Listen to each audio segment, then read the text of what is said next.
Hey everybody, welcome back to Clipboard Cars, where today I'm going to give you 10-ish tips on how to modify a Jeep Wrangler JK.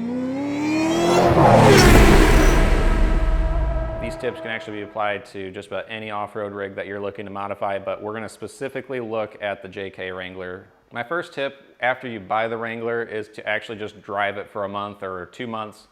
Just get a feel for what the vehicle is, take it to your local off-road park, do the light trails, understand what it is that you're getting involved with and how you think you should make it better from there, the weak points, or just how your driving characteristics are. Understanding what the vehicle's like stock goes a long ways when you go to modify the vehicle. It makes you become much more in tune with what you're doing. My next tip is to make sure before you dive in and start doing all the fun stuff with modifying the Jeep, make sure the powertrain is good to go. If you have an engine that's on its way out the door, or you have a transmission that's leaking, you have all sorts of issues with the powertrain, doing all these cool modifications isn't gonna do you any good if the vehicle can't actually drive in the first place. You could find yourself in a bit of a pinch both on the trail or in the shop that the Jeep is sitting at, whether it's your own shop at home or at a local off-road shop. Odds are you'll get a call from that shop saying, hey dude, this Jeep's just not gonna drive anymore. Come pick it up because we can't do anything with it. So why do we even modify Wranglers in the first place? A lot of people look at it as, I want to modify it to make it look cool, perform better off-road, all that kind of stuff. While that's all true, the basis how I look at modifying a Wrangler is, how do I make this vehicle least likely to leave me stranded on the trail? That is the biggest problem that I always see. I can go from having a fun weekend to one of the worst weekends of my life within 2 seconds. So when I go to build a Jeep, I always want to make sure, okay, is this thing as bulletproof as I can make it before I go out there way off the grid? Keep that in mind when you're building things. Try to make your Jeep as useful as possible. First thing I like to look at with a JK Wrangler, whether or not you're wanting to take it off-road or leave it as a street princess, is the headlights. The stock headlights from Jeep are the worst headlights I've ever witnessed in the automotive industry.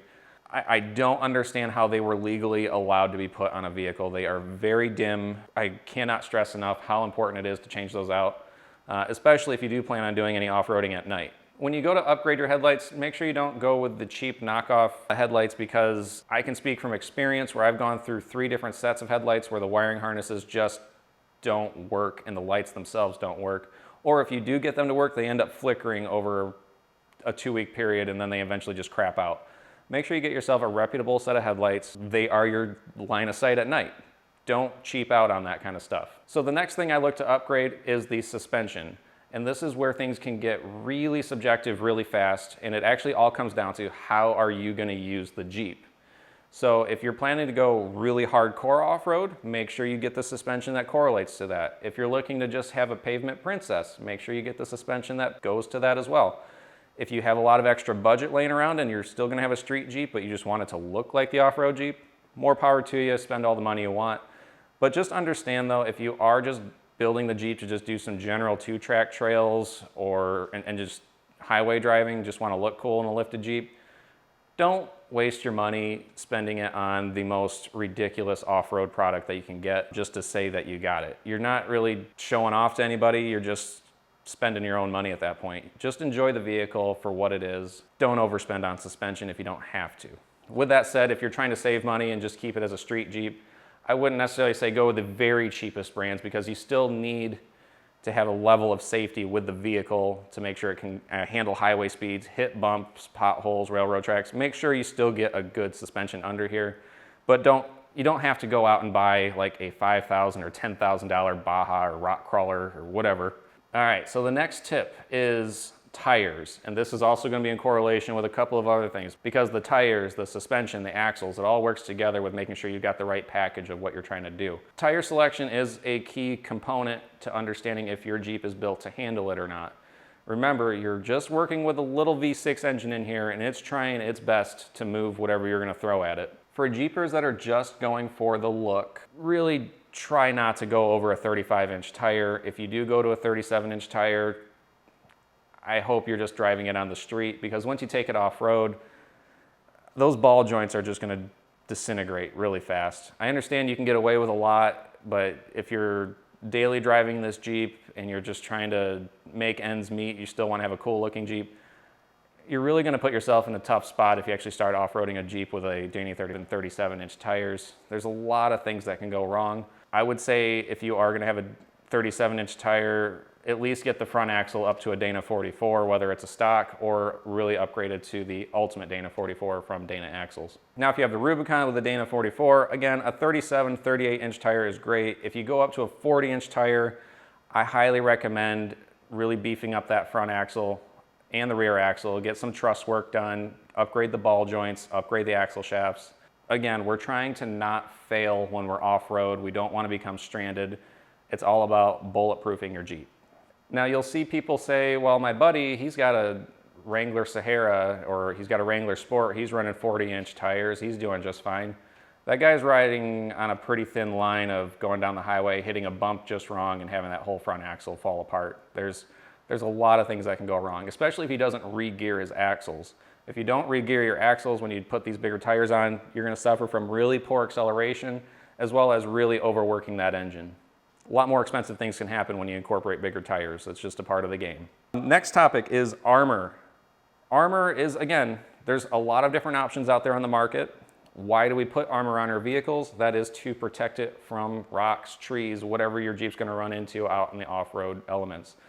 The other thing that people do armor for is, again, just the style. There's two ways that people modify their vehicles. There's people that modify it to use it off-road, and there's people to modify it to look cool. I'm not here to judge anybody. Jeeps are just fun to build in general, so I'm going to dive into both options, starting with the street option. So if you're looking to modify your Wrangler for street use and you just want it to look cool, spend however much money you want. You can do the cheap China stuff. You can do the really hardcore off-road stuff. Do whatever you want at that point because you're not here to rely on it to protect you or do anything for off-road purposes. Now, if you're looking to go off-road with this kind of stuff, typical rule of thumb is how much armor can I get away with without sacrificing performance of ground clearance? So on my Jeep in particular, I have a Crawltech Inferno front bumper. It is a very stubby frame chop bumper that brings the front end really tight, keeps it really narrow, and this allows for my tires to be the first point of contact with the obstacles rather than the bumper, because if your bumper's hitting it first, that's not really getting you anywhere. The other thing that you want to have on protection as far as armor goes with the bumpers is you want to have good recovery points where you can fit a Warn winch or equivalent in there. You have D-ring mounting points and it's all welded through. If you don't have good recovery points on your vehicle, you're really asking for a lot of problems out on the trail. And again, you're going to get stranded and then things break even further. And then the wallet just becomes the Jeep motto of just empty every pocket. When it comes to the rest of the armor, rocker guards or rock sliders are critical for off-road use, especially even on minor trails. You never know what the breakover angle is going to look like. You want your doors to be able to keep opening and closing. You might want to have some rock sliders because you're going to get a lot of damage up there. Even on the most minor trails, breakover angles happen. You could crunch your Jeep right up onto it and things, like I said, things happen. Things I've learned from experience, rock sliders are a very important thing to add to your vehicle. The same method for the rear bumper applies to the front bumper that I have, at least on my Jeep, where it's a frame chop bumper that brings in the bumper tight to the vehicle and it's just as wide as the vehicle. This gives for a great departure angle, so that way when I'm crawling up something like that, the back of the Jeep doesn't meet the ground as much, and that means I'm not trying to drag the whole ground with me as I'm trying to go over an obstacle or wedge the Jeep in a bad way where then I don't have any traction because the tires are hanging off the ground. Whole lot of things happen on the trails.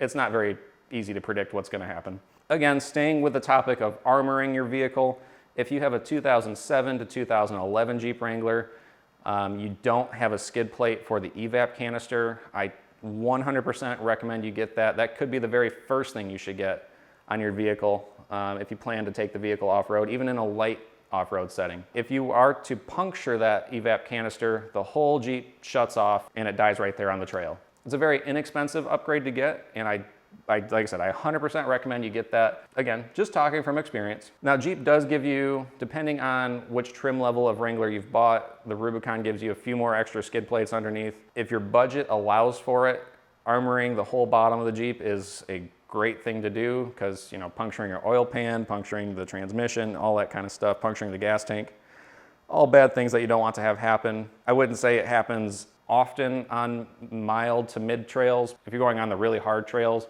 don't do it without actually getting proper protection under your Jeep. There's actually two ways to armor your Jeep underneath. There's a more cost-effective way of doing a complete steel skid package, and now some manufacturers have figured out how to do a aluminum package, which is pretty good, and it's more expensive, and it's a lot less weight to drag around on your vehicle, giving you better fuel economy than you would on a steel skid plate. Wranglers run hot. Transmissions get very hot on the trail.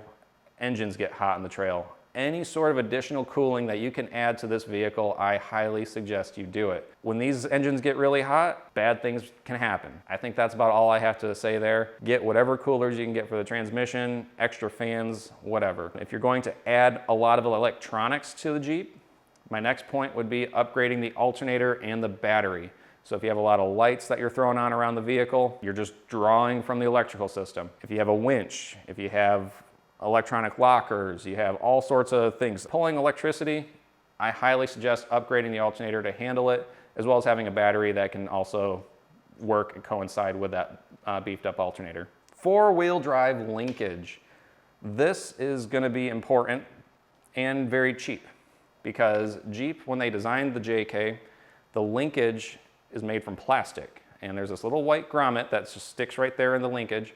And from the heat from the transmission and engine, it becomes very brittle over time, and it crumbles and falls apart. I personally keep about 4 of them just sitting in the center console in my Jeep, so whenever one does crumble and break, I can just open up the center console or lift it open, reach up in there, put in a new linkage, and I'm good to go. My last tip here isn't necessarily an off-roading tip, it's more of a Jeep ownership tip, and it's actually a two-part kind of thing. So the first one is replacing the hardware that comes with the hardtop.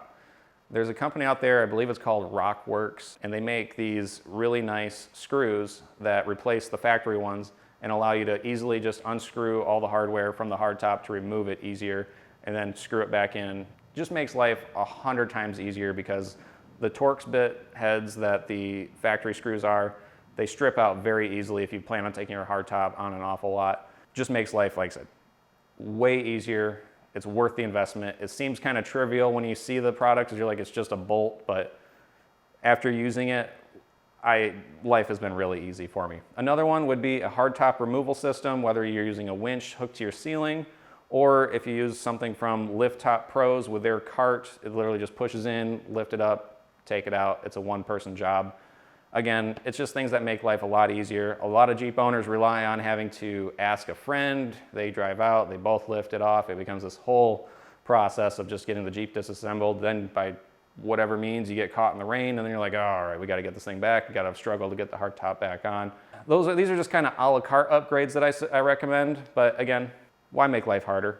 Thank you guys for watching this video. If you have different tips than what I just listed, drop a comment down below on what you think is more important to address than what I've already listed here.